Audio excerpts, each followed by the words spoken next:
Magandang gabi mga masters, bali ngayon po ay 4 na videos po ma-upload ko po sa aking YouTube channel. Tama nga mga masters, 4 na videos nga po ang ma-upload ko po. Yon, what's up mga masters, nandito na naman tayo sa panibagong araw, panibagong kabanata na naman ang pagsasama-samahan natin ngayon guys.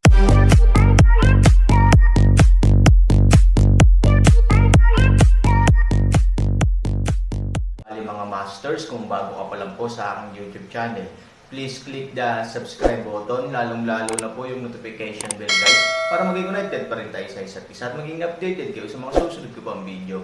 Bali mga masters, bago natin umpisahan ng kwento ay mag-shoutout po muna tayo para sa mga solid nating tagapakinig. Shoutout kay Ronald Gutierrez, shoutout kay Rampino JR. Yun na nga mga masters, no? Bali hindi na ito patagalin. In 3, 2, 1, let's go! Mga master, magbabalik tayo sa pag-upload ng 4 na videos everyday simula ngayon araw.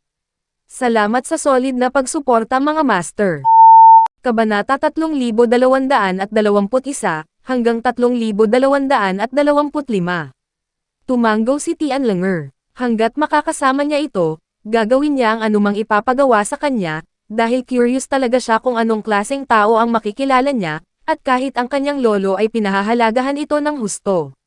Bagamat napakabata pa ni Tian Langer, mas alam niya ang katayuan ni Changjia sa Yuncheng kaysa sa iba, dahil iniisip niya na walang mas mabuting tao sa Yuncheng kaysa kay Changjia. Ngayon, matapos makita ang saloobin ni Chan Changsheng, alam niyang mali ang kanyang ideya. Yondengshan Villa area, sa harap ng isang marangyang bahay na ganito ang antas, nanginginig pa rin si Bruce Lee. Mula nang makausap niya si Aaron, nakakita na siya ng mundong may ganap na magkakaibang taas, na hindi niya kailanman mahahawakan. It takes him time to adapt. Boss, pwede magtanong. Maingat na tinanong ni Bruce Lee si Aaron. Oo naman. Huminga ng malalim si Bruce Lee at sinabing, may isang tao daw na kahit si Changjia ay matatakot. Hindi ikaw ang taong ito, di ba? Aaron ngiti. Ngayon Changjia, talagang matatakot sa kanya, ngunit ang bulong-bulungan ng mga tao, ngunit hindi sa kanya. Dito nga pala nakatira yung lalaking sinasabi mo dati, pero for some reason, binigay niya sa akin yung Hillside Villa. Paliwanag ni Han. Ang sagot na ito ay hindi nakahinga ng maluwag kay Bruce Lee. Ang taong makakapagpatakot sa makalangit na pamilya ay magbibigay sa Aaron na villa sa gilid ng burol. Ipinapakita nito na kahit ang lalaking iyon ay magbibigay ng Aaron ng kagandahang loob sa ilang kadahilanan. Mula sa gilid, ipinapakita nito na ang Aaron ay may mas mataas na katayuan kaysa sa lalaking iyon. Bagamat isang lalaking walang utak si Bruce Lee, naiintindihan pa rin niya ang simpleng paghahambing na ito ng katayuan. Ang lalaking iyon ay may mas mataas na katayuan kaysa sa pamilyang Changjia, at ang kanyang panganay na kapatid ay mas makapangyarihan kaysa sa misteryosong lalaki. Hindi ba ibig sabihin nito ay iba ang level ng pamilya Changjia sa panganay na kapatid? Hindi napigilan ni Bruce Lee na mapabuntong hininga, anong klaseng boss ang nakasama ko ay napakalakas. Hindi matatawa o maiiyak si Aaron kapag narinig niya ito. Malubha pa ba ito? Kung hahayaan mong makita ni Bruce Lee ang totoong siya, hindi mo ba siya matatakot? Papasok ako at titingnan ko. Sabi ni Aaron. Tumanggaw si Bruce Lee at hindi sumama sa kanya. Kung tutuusin, sapat na ang masusing pagtingin sa ganitong uri ng high-end residential area. Sa tingin niya ay hindi siya qualified na pumasok sa villa. Ang dahilan kung bakit ang Hillside Villa ay ang pinakamahalagang lugar sa buong lugar ng villa ay ang tanawin dito ay hindi maihahambing sa iba pang mga lugar, at kitang-kita mo ang Flying Saucer Tower, ang landmark na gusali ng Cloud City, kung saan matatanaw ang urban area sa ang layo. Ito ang pinakasikat na lugar sa Cloud City, na hinahangad ng maraming tao mula nang itayo ito 2 taon na ang nakakaraan. Sa oras na ito, dumating sina Tian Changsheng at Sun Liang. Nang makita ni Bruce Lee ang kasaganaan ng langit, nananatili siya sa parehong lugar na parang tinamaan ng kulog. Si Chan Changsheng ay kilala bilang ang unang tao sa Yuncheng. Ang kanyang posisyon ay pinakamataas. Kahit na gustong makita siya ng ilang malalaking tao, kailangan nilang pumila ng dahan-dahan at hintayin si Chan Changsheng na magkaroon ng oras. Si Bruce Lee ay nakakita lamang ng Chan Changsheng sa lokal na balita, dahil madalas siyang dumalo sa ilang mga aktibidad sa kawang gawa. Sa TV, napakataas ng loob niya. Hindi pinangarap ni Bruce Lee na makikita niya si Chan Changsheng.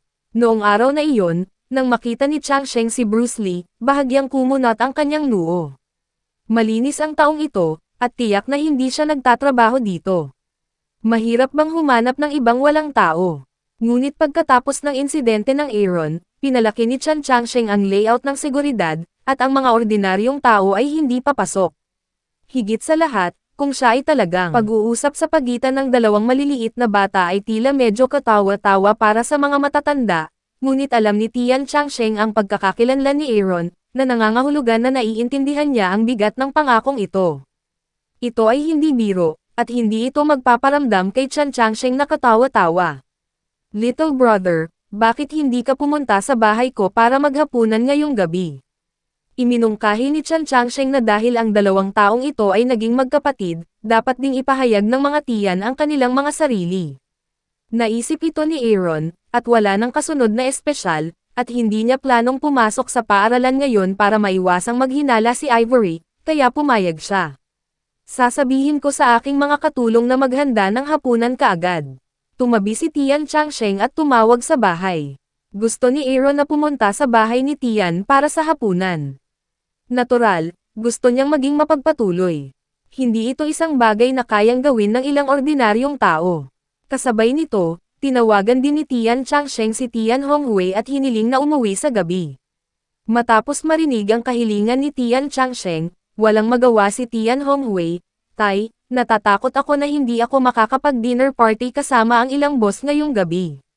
Napakabigla mo. Dahil dito, agad na hindi nasisiyahan si Chan Changsheng. Anong uri ng kalokohang entertainment ang mahalaga sa hapunan kasama si Han Sunny? Sa mga mata ni Tian Changsheng, ang mga mambabola na iyon ay sinusubukan lamang na pasayahin ang pamilyang Tian. Ang ganitong hapunan ay hindi makakakuha ng anumang mga benepisyo maliban upang masiyahan ang walang kabuluhan ni Tian Hongwei. Wala akong pakialam kung sino ang makakasama mo, kailangan ko nang umuwi ngayong gabi, sabi ni Chan Changsheng. Naramdaman ang determinadong saloobin ni Tian Changsheng, si Tian Hongwei ay may pagdududa sa kanyang puso. Ano ba kasi ang importanteng nangyari kaya kailangan na niyang umuwi para maghapunan? Dad, ano ba? May espesyal ba? Nag-aalinlangan si Tian Hongwei ng paraan, may isang napakahalagang panauhin na uuwi para sa hapunan ngayong gabi. Nasa kanya ang kapalaran ng pamilya Chanjia, paliwanag ni Chan Changsheng. Nagulat si Tian Hongwei na hindi dapat maliit na papel ang taong maaaring gumawa ng Chan Changsheng.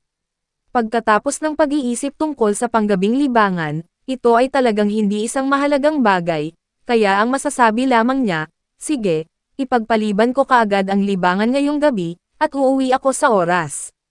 Hindi umimik si Chan Changsheng at ibinaba ang tawag, Kuya, handa na ang lahat. Inaasahan ko ang iyong pagdating. Sabi ni Chan Changsheng, tawagan mo akong 3,000, kapatid. Medyo kakaiba, nakangiting sabi ni Aaron. Ngumiti si Tian Changsheng. Ang mga fold sa kanyang mukha ay maaaring pumatay ng mga lamok. Sabi niya, oo, nakikinig ako sayo. Kuya, Aaron ba ang pangalan mo? The Day Spirit Son curiously asks Wei, Han 3,000, how about it? Maganda ba? Nakangiting sabi ni Aaron. Bumulong si Tian Langer, at pagkatapos ay nagsabi ng isang tanong na hindi masagot ni Aaron, bakit gusto mong tumawag sa Aaron, hindi sa dapat tawagan? Hindi ba't higit sa Aaron ang kailangan mo? Nang marinig ito ni Chan Changsheng, naging madilim si Yintang, anong problema? Paano nagagawang katatawanan ni Tian Langer ang kanyang pangalan? Nang malapit ng sawayin ni Chan Changsheng si Tian Langer, nakangiting sinabi ni Aaron, kung may pagkakataon kang ipakilala sa iyo ang aking ina sa hinaharap, maaari mo siyang tanungin. Linger, paano magsalita? It's impolite. Pinagalitan ni Chan Changsheng si Tian Langer. Bagamat inaasahan niya na hindi niya makontrol ang Tian Langer, hindi niya inaasahan na kakausapin ni Tian Langer ang Aaron na may ganitong saloobin. Sa panlabas, ang Aaron ay talagang isang bata lamang, at hindi magpaparamdam sa mga tao ng anumang banta. Gayunpaman, malinaw na malinaw kay Tian Changsheng na sapat na ang kanyang kakayahan para sirain ang buong pamilya Tian. Kung tutusin, kailangang lumuhad ang taong iyon. Anuman ang ugali ni Tian Changsheng, si Tian Linger ay hindi kailanman nagbigay pansin kay Tian Changsheng. Siya ay layaw at walang takot. Naglalakad sa Aaron, tiningnan ni Tianlinger ang Aaron mula sa ibaba hanggang sa itaas, at nagpatuloy, saan ang iyong makapangyarihang lugar? Nang marinig ito, pinagpapawisan ang noo ni Tian Changsheng. Kahit siya, kahit ang lalaki, ay hindi nang ahas na makipag-usap sa Aaron ng ganito. Sa kasamaang palad, hindi niya ito mapipigilan ngayon, at maaari niya lamang itong hayaang mangyari.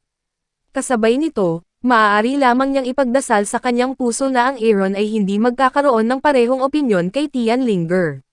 Sabihin mo sa akin, paano ito magiging makapangyarihan? Nakangiting sinabi ni Han Sanchen na hindi siya magkakaroon ng parehong ideya tungkol sa Tianlinger.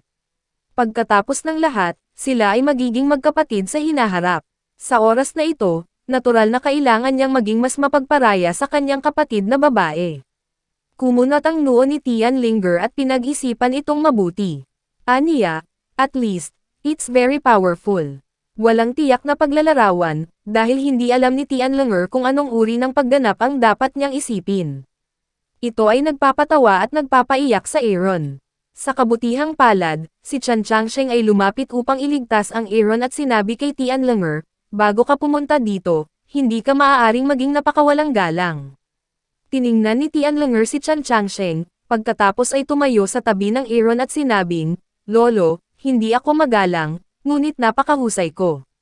Sa harap ng kawalan ng magawa ni Tianlinger, walang nagawa si Chan Changsheng kundi sabihin kay Aaron, maliit na kapatid, makulat ang apo ko. Sana mapatawad mo ako. It doesn't matter. Normal lang sa maliit na babae ang pagiging makulit. Nakangiting sabi ni Aaron. Nang makitang hindi galit si Aaron, gamaan ang loob ni Tian Changsheng. Matapos titigan si Tian ay hindi na ito nagsalita pa. Little brother, ang galing mo ba para maging kaibigan kita? Tinanong ni Tianlinger si Aaron. O ako ba ang magiging kapatid mo? Sabi ni Aaron. Oo, oo. Pumalakpak si Tianlinger at mukhang excited na excited. Nang marinig ito ni Chan Changsheng, siya ay medyo nalito, at ang kanyang panloob na kagalakan ay halos hindi makontrol. Hayaan si Tianlinger na maging kapatid ni Aaron, na talagang magandang balita para sa pamilya Tian. Hindi inakala ni Chan Changsheng na sa Tianling, magkakaroon ng hindi inaasahang pag-aani. Kung talagang ituturing niya si Tianlinger bilang kanyang kapatid, magkakaroon si Changjia ng Aaron. Bagamat ang kasalukuyang Cloud City ay nasa ilalim pa rin ng kontrol ng Changjia, at ang Changjia ay hindi nangangailangan ng tagapagtaguyod, walang nakakaalam kung ano ang mangyayari sa ang kinabukasan. Ang pagkakaroon ng garantiya ng Aaron ay ganap na mabuti para sa Changjia, ngunit wala itong pinsala. Kuya, tutulungan mo ba ako kung may nang-aapi sa akin sa hinaharap? Nagtatanong ng paraan ang espiritong anak. Siyempre, basta may nang-aapi sa akin, sabihin mo sa akin, tutulungan kitang makaganti. Sinabi ni Han Sanchen na bago ang kanyang muling pagsilang, malaki ang naitulong ni Tianlinger kay Han Sanchen, at anuman ang gawin niya, magiging matatag ang posisyon ni Tianlinger. Ngayong muli siyang isilang, malalim pa rin ang nararamdaman ni Han Sanchen para sa kanyang kapatid. Kung mayroon siyang hindi inaasahang problema, hinding-hindi tatayo si Han Sanchen. Ang pag-uusap sa pagitan ng dalawang maliliit na bata ay tila medyo katawa-tawa para sa mga matatanda, ngunit alam ni Tian Changsheng ang pagkakakilanlan ni Aaron, na nangangahulugan na naiintindihan niya ang bigat ng pangakong ito. Ito ay hindi biro, at hindi ito magpaparamdam kay Chan Changsheng na katawa-tawa. Little brother, bakit hindi ka pumunta sa bahay ko para maghapunan ngayong gabi? Iminungkahi ni Chan Changsheng na dahil ang dalawang taong ito ay naging magkapatid, dapat ding ipahayag ng mga tiyan ang kanilang mga sarili. Naisip ito ni Aaron, at wala nang kasunod na espesyal, at hindi niya planong pumasok sa paaralan ngayon para maiwasang maghinala si Ivory, kaya pumayag siya. Sasabihin ko sa aking mga katulong na maghanda ng hapunan kaagad. Tumabi si Tian Changsheng at tumawag sa bahay. Gusto ni Aaron na pumunta sa bahay ni Tian para sa hapunan. Natural, gusto niyang maging mapagpatuloy. Hindi ito isang bagay na kayang gawin ng ilang ordinaryong tao. Kasabay nito, tinawagan din ni Tian Changsheng si Tian Hongwei at hiniling na umuwi sa gabi. Matapos marinig ang kahilingan ni Tian Changsheng, walang magawa si Tian Hongwei. Tay, natatakot ako na hindi ako makakapag-dinner party kasama ang ilang boss ngayong gabi. Napakabigla mo. Dahil dito, agad na hindi nasisiyahan si Chan Changsheng. Anong uri ng kalokohang entertainment ang mahalaga sa hapunan kasama si Han Sunny? Sa mga mata ni Tian Changsheng, ang mga mambabola na iyon ay sinusubukan lamang na pasayahin ang pamilyang Tian. Ang ganitong hapunan ay hindi makakakuha ng anumang mga benepisyo maliban upang masiyahan ang walang kabuluhan ni Tian Honghui. Wala akong pakialam kung sino ang makakasama mo, kailangan ko nang umuwi ngayong gabi, sabi ni Chan Changsheng. Naramdaman ang determinadong saloobin ni Tian Changsheng, si Tian Honghui ay may pagdududa sa kanyang puso. Ano ba kasi ang importanteng nangyari kaya kailangan na niyang umuwi para maghapunan, Dad, ano ba? May espesyal ba? Nag-aalinlangan si Tian Honghui ng paraan, may isang napakahalagang panauhin na uuwi para sa hapunan ngayong gabi. Nasa kanya ang kapalaran ng pamilya Chanjia, paliwanag ni Chan Changsheng. Nagulat si Tian Honghui na hindi dapat maliit na papel ang taong maaaring gumawa ng Chan Changsheng. Pagkatapos ng pag-iisip tungkol sa panggabing libangan, ito ay talagang hindi isang mahalagang bagay, kaya ang masasabi lamang niya, sige, ipagpaliban ko kaagad ang libangan ngayong gabi, at uuwi ako sa oras. Hindi umimik si Chan Changsheng at ibinaba ang tawag, Kuya, handa na ang lahat.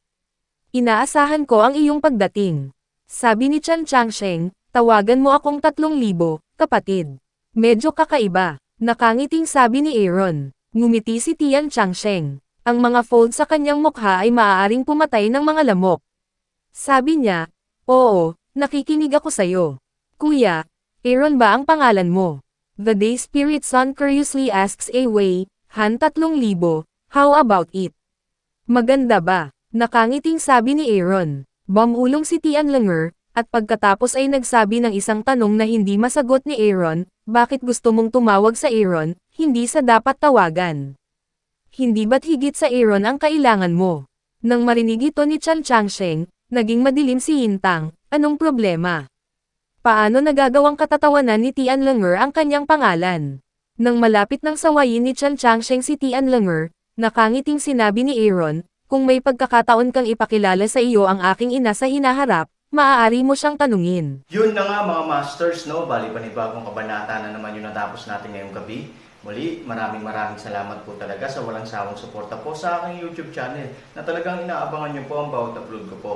Bali mga masters, magkita-kita ulit po tayo bukas ng gabi at ngayon po ay magpapaalam po muna tayo. Bali mga masters, bye-bye!